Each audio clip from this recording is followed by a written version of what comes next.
Hi guys! So meron akong bagong kinakaaliwang laro dito kay Gym Gala. Meron siyang bagong laro na tinatawag na Block Me. Para siyang brick game.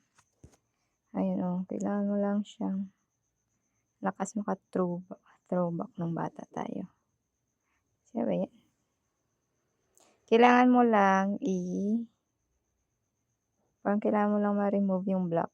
Hindi pwedeng isang line lang or isang hilera, ganyan. Kasi magi-game over ka, dapat 2 or more. Nakakatuwa siya, ayan, bawal.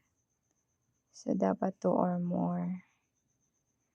2 or more blocks. Tingnan natin. Game over kasi ako. Ito na nga lang. Pwede mo rin siyang ilaruin sa live ng isang tao na merong Block Me na game. So, ano lang siya ito.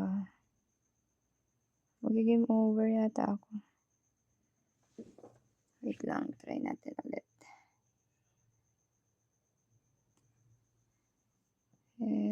Game over. Wala na akong mapuntahan. Try natin.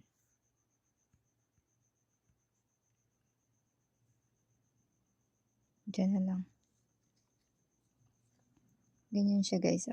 So, dapat 2 or more na blocks yung matatanggal mo. Hindi pwedeng isang pair lang. Ganyan siya. Like this. Bawal. Wala na. Yan. Game over siya.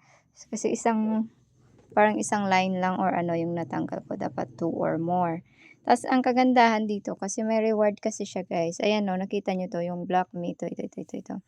Pag umabot ka, ba't natanggal?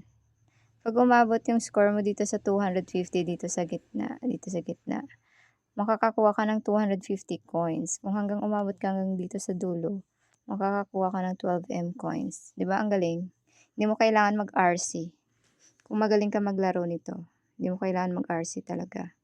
Laruin mo lang siya hanggang sa makaipon ka ng coins. Umabot ka dyan sa gitna, or doon sa gilid. Ang daming nag-message. So, yun lang naman guys. Yun lang naman yung gusto kong i-share. Yung bagong kinakaaliwan ko ngayon kay Block Me. Ano ba yan? Yun lang. Thank you so much for watching. Bye-bye.